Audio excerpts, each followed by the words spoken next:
What if you asked Jesus for riches, and the cost of each dollar was a happy memory? There is a woman sleeping in my bed. I know her name is Anna. I know from legal documents and thousands of photographs that she is my wife. Her scent is on my pillow. Jasmine and something else. Something warm. Familiar. My mind contains the file labeled Anna, filled with facts and data points. Her birthday, her favorite color, the names of her parents. But when I look at her, the file is empty. The feeling is gone. I feel no warmth, no love, no recognition. Just the polite and terrifying curiosity one would have for a beautiful stranger. This room, this life, she paid for it. Her smile, the memory of her laugh, the feeling of her hand in mine during a walk in a park, I no longer remember. All liquidated into assets. Each thread of our shared past, sold to the highest bidder, spun into the gold that surrounds me. She stirs, her breathing changes. She is waking up. A wave of cold panic washes over me. What do I say? What does a husband say to the woman he has willingly forgotten? Her eyes flutter open. They are brown, deep, and they are filled with a love I can no longer feel. Caleb? She whispers, her voice thick with sleep. My name from her lips sounds foreign. An accusation. I simply stare back, my heart a hollow, silent vault where all my treasures used to be. It started with a prayer, a desperate bargain made in the dark. A question. What if you could have everything you ever wanted, and the price was everyone you ever loved? It hadn't always been this quiet. Before the silence, there was a different life. A life in a small apartment that always smelled faintly of garlic and old books. The radiator hissed and clanked like a dying animal in the winter. The window in the kitchen looked out onto a solid brick wall, a view of nothing. But the nothing was filled with her. Anna, she was a constant, vibrant presence that filled the tiny space with a life that defied our circumstances. I can still access the facts of it. Caleb, aged 28. Drowning in the debt his father's illness had left behind. Working a soul-crushing logistics job, moving boxes of things for people who had things. Every day was a battle against red letters and final notices. Every night was a retreat into her arms. There's a fragment that my mind hasn't sold yet. Or maybe it just hasn't found a buyer. Rain lashing against the glass. The smell of cheap pizza. We were on the floor, on a blanket, because the one table we owned was wobbly and a monument to our shared poverty. She was telling a story about her day at the library, her hands moving as she spoke, painting pictures in the air of the funny characters she'd met. I wasn't really listening to the words. I was just watching her. The way a single cheap lamp caught the light in her eyes and made them look like pools of honey. I felt a pang then, a deep, aching love that was so powerful it was almost painful. A fierce, desperate need to give this woman everything. A palace instead of this box. Security instead of this constant, gnawing fear. To take away the worry that etched tiny, premature lines at the corners of her eyes. That feeling, in that moment, was the most real thing I had ever known. An anchor in a raging sea of debt and failure. The desperation, though. That feeling I can still recall with perfect clarity. It had been a Tuesday. The eviction notice was the nail in the coffin. A cold, official piece of paper taped to our door. Its bureaucratic language a polite way of saying we were garbage to be taken out.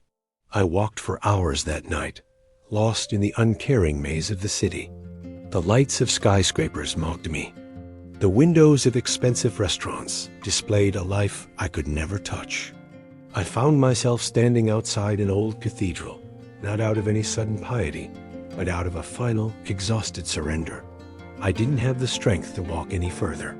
I didn't go in. I just stood on the wet pavement as the city rushed past me, a river of strangers.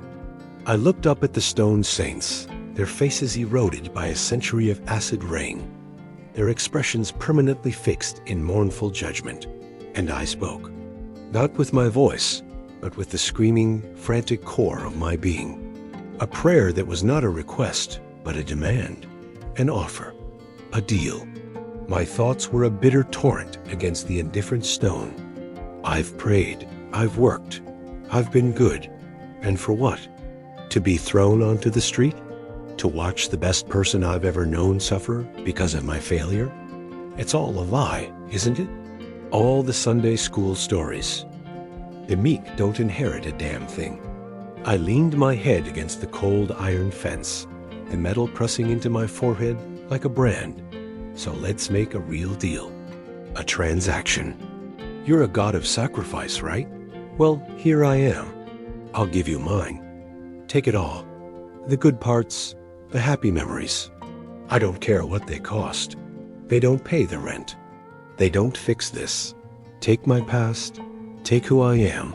Just give her a future. I laid out the terms of the bargain in the desperate silence of my own mind. A straight trade. A prayer remade into a corporate negotiation. Riches for remembrance. $1 for every happy memory I possessed. A hostile takeover of my own soul.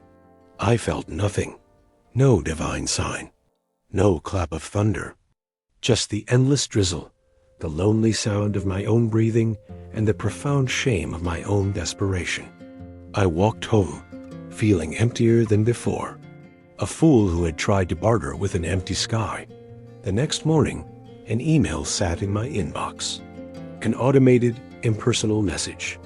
A law firm I'd never heard of. A great uncle I didn't know I had. A portfolio of obscure stocks, forgotten for decades in a dusty vault, now worth $72,000.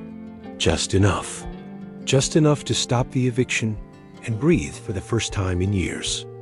Anna cried when I told her. She called it a miracle. A sign. I just smiled, a cold knot tightening in my stomach. I knew it wasn't a miracle. It was a purchase order. The first invoice had been paid. We celebrated that night. We opened a bottle of wine we couldn't afford. She put on a song. A slow, gentle melody that I knew. On some level, I was supposed to recognize. Our song, she whispered, laying her head on my chest as we danced in the cramped space between the couch and the kitchen. I held her, my arms moving in a pantomime of a memory I no longer possessed. My mind was a sudden, terrifying blank. I couldn't remember where we had first heard it. I couldn't remember dancing to it at our wedding, her in that simple white dress. The memory was simply gone. A clean surgical removal. In its place, I could feel the phantom weight of a stock certificate, the crisp, clean potential of $72,000. It was working. The bargain was real. That was the start of the honeymoon phase. The thousands became tens of thousands. A lucky investment tip from a stranger on a bus. A business idea that came to him in a flash of cold, analytical brilliance, unclouded by any emotional doubt. I quit my job. We moved to a bigger apartment. With every financial windfall, a piece of my past vanished. I forgot the name of my childhood best friend, the one I'd spent countless summers with. In its place, the seed funding for my first startup materialized. I forgot the memory of my mother teaching me how to ride a bike, her warm hand on my back before she let go. In its place, the deed to our first real house appeared, signed and sealed. The memories faded quietly. There was no pain, just a growing emptiness. A photo album in my head of a life I had no emotional connection to. Anna was happy at first, thrilled. We were safe. We were succeeding.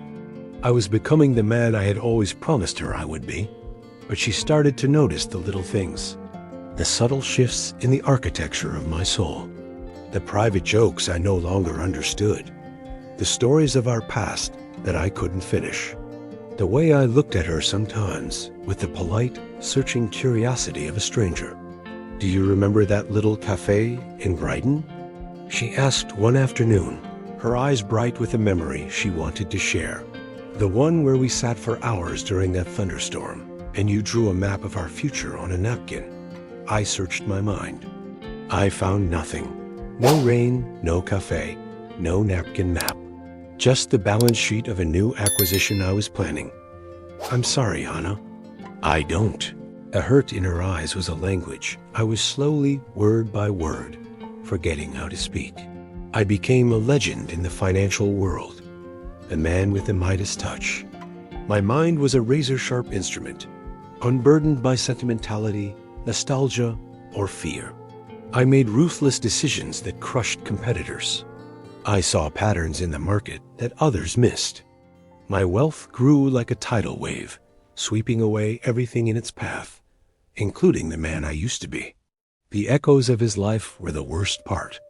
Sometimes a scent-cut grass, cheap coffee, the specific perfume of an older woman on an elevator would trigger a phantom sensation, a ghost of a feeling, a deep, gut-wrenching nostalgia for a moment I couldn't place.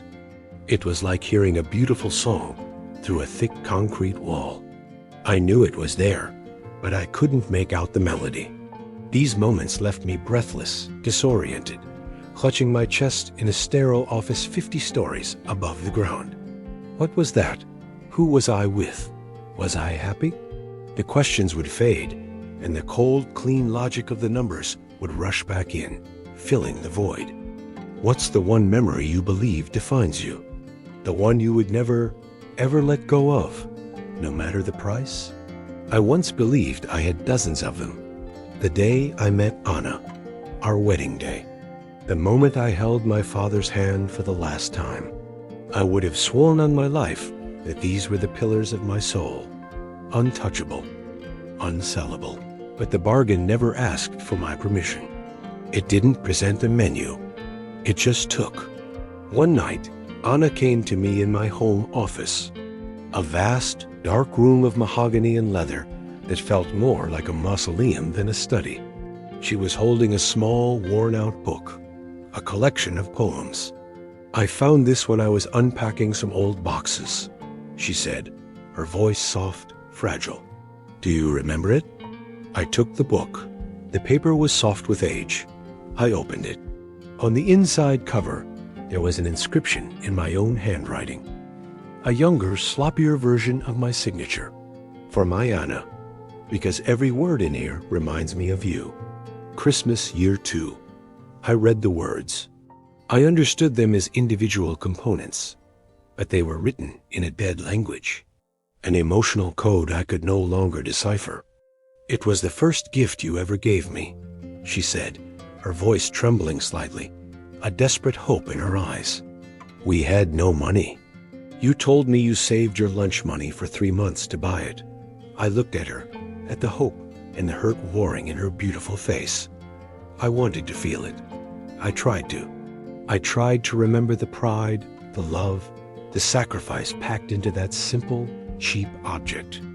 But there was nothing there, just a hollow space, an absence, a line item that had been deleted from the ledger. It was an impractical purchase, I said, my voice flat, distant, the voice of a CEO evaluating a failed investment. A poor allocation of capital at the time. I watched the light in her eyes die. I watched her spirit break in a way that all the money in the world could never, ever fix. And I felt a mild, detached curiosity. I had just sold the memory of what it felt like to be truly, selflessly in love. I wondered, with a chilling sense of calm, how much it was worth. That look in her eyes, the one I saw after I dismissed the book of poems, it never left. It became a permanent part of her face. A look of quiet, constant mourning for a husband who was still breathing. She stopped trying to make me remember. The questions about our past ceased. The house grew quieter. The silence, which had once been a mere absence of sound, became a thick, heavy presence. It was a guest that never left, sitting between us at the dinner table, sleeping in the vast, empty space in our bed. She was drifting away from me, and I lacked the emotional vocabulary to ask her to stay. I had sold the words. I had sold the feelings that gave those words meaning. I just watched it happen. With the same detached analysis, I would use to watch a stock price fall. An unfortunate but expected market correction. The true breaking point. The climax of my self-inflicted destruction came on a Tuesday, the day of our daughter's 5th birthday. Her name was Lily, another fact stored in the database of my mind. Lily Caleb Thompson, born on a rainy October morning. I had the hospital bracelets to prove it. I had the photos. What I didn't have was the memory of the overwhelming love that is supposed to knock a new father to his knees. The memory of her first cry. The feeling of her tiny hand wrapped around my finger. Those had been early sales. Expensive ones. They had likely funded my European expansion. Anna had tried to create a semblance of a normal family celebration in our sterile, minimalist mansion. Brightly colored balloons seemed to sag in the oppressive silence of the high ceilings. A pink birthday cake sat on the massive marble island in the kitchen, looking small and lonely. I was there physically, but my mind was elsewhere, tracking a hostile takeover in the Asian markets. Lily, a whirlwind of pink tulle and unbridled joy, ran to me. Her face was bright with an innocence I could no longer comprehend. She held up a piece of paper, a child's drawing, rendered in enthusiastic, chaotic crayon, stick figures, a bright yellow sun, a clumsy blue wave. "Look, Daddy, it's us. At the beach, the day we found the big shell." I took the drawing from her. I looked at the 3 figures. A big one, a medium one, a small one. Me, Anna, Lily. I searched my mind for the memory, the beach, the sun, the shell, nothing. A blank, white screen. Not even a ghost of a feeling. Not even one of the faded echoes I had grown used to. This memory was gone, completely. I knew, with a sudden, chilling certainty, what it had been sold for. It was the final payment that had closed the billion-dollar merger last Thursday. A child's perfect day at the beach, traded for a 12% increase in market share. A good deal. A very good deal. I looked down at the small, hopeful face of my daughter, and the only thing I could feel was the dull, abstract satisfaction of a successful transaction. The perspective is a little skewed, but the composition is adequate, I said, handing the drawing back to her. You should use your time to practice more valuable skills, Lily. Coding, perhaps? The words came out before I could even consider them. They were the words of my new self. Efficient, pragmatic, cold. Lily's smile didn't just vanish. It shattered. Her face crumpled, her eyes filling with a confusion so profound it was like a physical blow. She ran to Anna, burying her face in her mother's legs, her small body racked with sobs. And that's when Anna looked at me.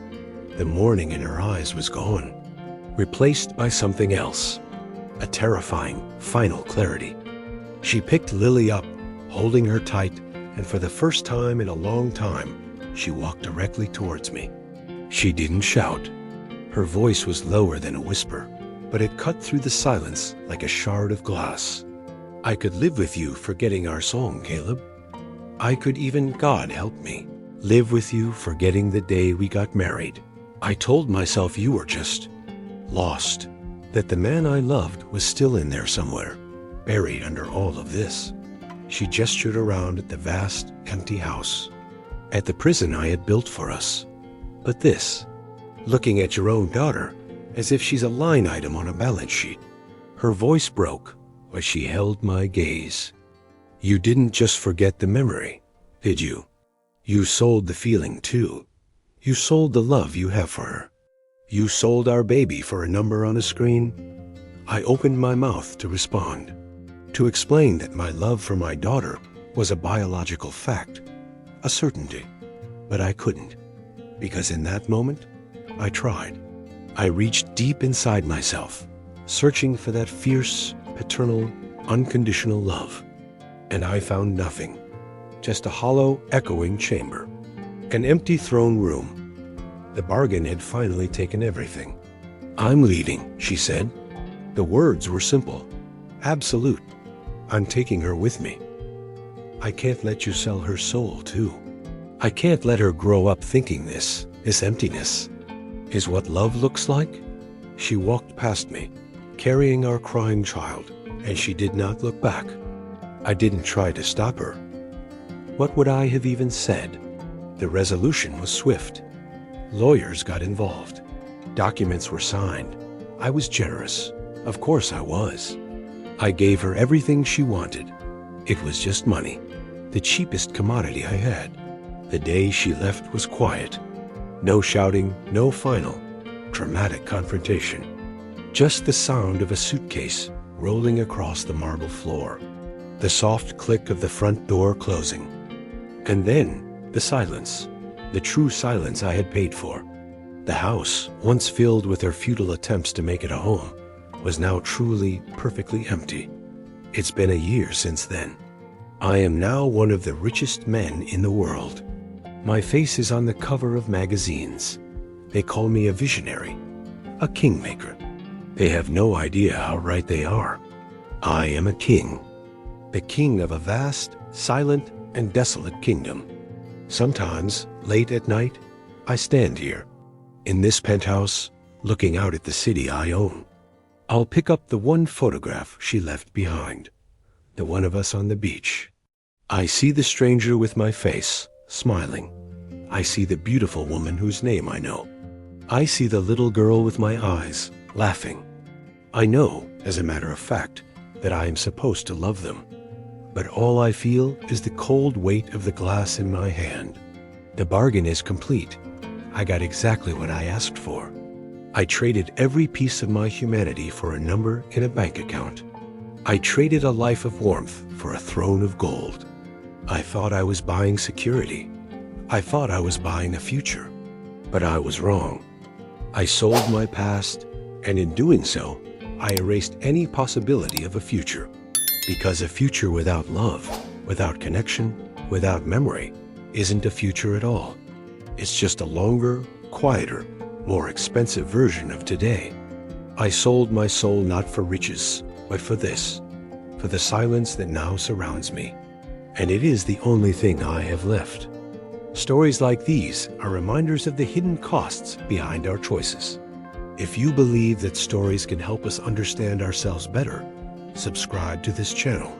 Join us as we continue to explore the questions that define our humanity. Caleb's story leaves a cold feeling, doesn't it? It's a powerful reminder that the things that truly make us rich are memories, our connections, our love are the things that no amount of money can ever buy back. If his journey touched your heart, even with that hollow ache at the end, it's because you understand this truth. Thank you for walking through that difficult story with me. It takes courage to look at the real cost of our choices. It makes me think of someone else I want you to meet.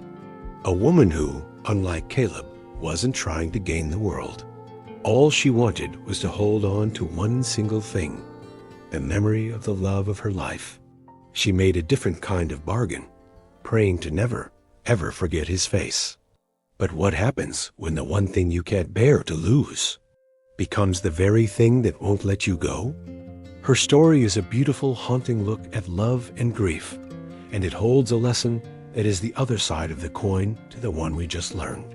When you're ready, I truly encourage you to listen to her journey. I believe you'll find a piece of your own heart reflected in it. I'll see you there.